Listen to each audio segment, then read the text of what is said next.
Good morning, traders. Welcome to this video on the euro dollar and pound dollar. My name is Chris Forsick from Elite Currency, and as always, we start with the euro dollar. So price making a bullish correction that couldn't break above the 21 EMA, and then after that saw a rejection and break below the long-term moving averages and a bearish swing down to the target here at 117.50. That is what we expected, that the euro dollar will find another bearish swing because of the price action. We saw a speedy downside followed by a choppy upside, and the 38.50 fib zone holding plus the 21 EMA zone and creating a bounce there and a follow through to the downside in a kind of an ABC pattern. So that more or less I think as expected, as we mentioned on Wednesday. And why this purple level? Because of the head and shoulders pattern on the daily chart here, left shoulder, head, and the right shoulder is expected for an inverted head and shoulders. That's a potential pattern, of course, that could play out. So that's a strong support zone.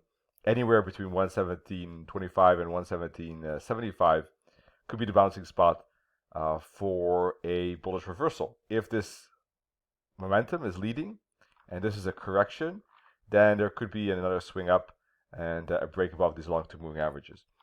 So more or less we had the retracement now behind us. This ABC pattern has taken place, and it could still go a little bit lower, but ultimately now we're in that support zone. So how will price respond to that support zone?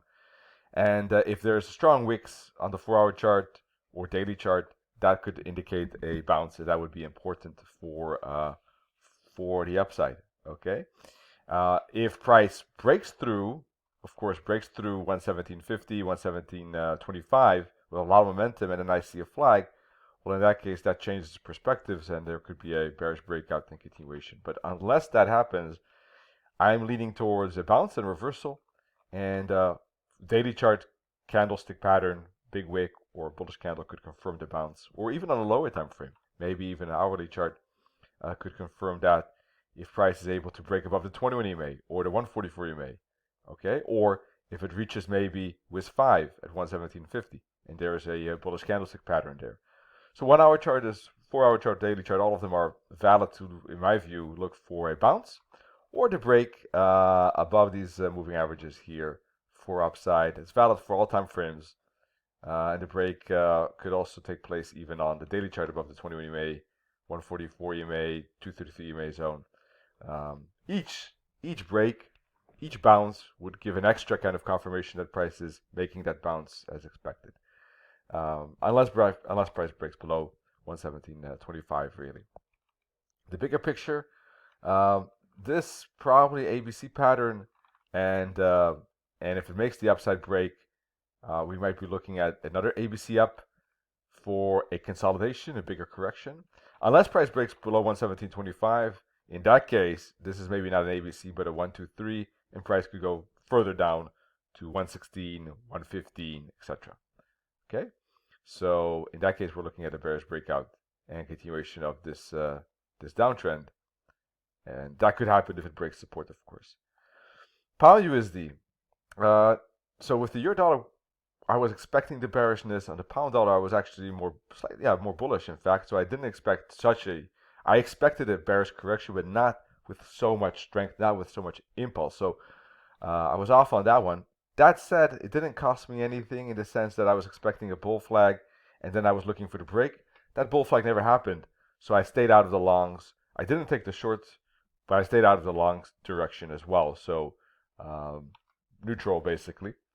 And what we had was a pretty strong daily candle with a big wick on top, as you can see, and a bearish close. Some kind of pin bar, and on the hourly chart we had some quite good momentum. As you can see, after the double top we had a break, momentum, break below the 20 EMA, pullback, and continuation down to the 144 EMA and the 2-3 and all the long-term moving averages. So this to me now looks bearish. I think that the double top created quite a strong reaction, and if we look at the bigger picture, I think we're in a triangle pattern, A, B, C, D, E. So I think there's space to retest the previous bottom and support trend line, and I think there could be a move lower down to 137-ish. That could be a bouncing spot to retest the resistance again and that could be again a bouncing spot, and then we'll probably get the break. Long term, I'm slightly leaning towards a bearish break of this triangle. If we look at the weekly chart, you'll see why. It's because, of course, Poland was in an uptrend, but now it broke below the 20 EMA, and it cannot break above it, and it hasn't been able to break above it for quite a while. So I think that's a bearish signal, and we had a break below the support trend line. So I think there's the odds of a downside push is higher. Now I'm not sure how far it will go. We got a long-term moving average zone quite close at 134 and 133. That would be the main target for the moment, I think, at 135 with this top. Okay, so not a lot of space, but I'm leaning towards a push towards and down to that zone for the moment. So on a 4-hour chart, if it breaks through the 144 EMA, I think that we can see the break. I'm looking for flags and continuations lower, basically, to reach that support trend line for the moment. In our hourly chart, if it fails to break the 21 EMA to the upside, and I see a rejection here, that could already be an early indication we're getting that break to the downside. So you can keep an eye on this trend line and the 21 EMA for a move lower. If it breaks above the 21 EMA, in that case, I think head and shoulders level here around 138.60 could be one to look for as well for a bounce, basically. Okay, unless it breaks above the double top, then of course it will change into a bullish perspective, depending on how that pattern plays out. Those are my 2 cents, basically. This is my vision, my thoughts, my game plan. At the moment, we'll have an update on Wednesday again as usual, and wish everyone great trading, a great week. Join our live webinars, check out elitecurrency.com, and we'll certainly be glad if you leave your review on Forex Peace Army and Trustpilot about myself or Elite Currency. And see you soon. Cheers, bye-bye.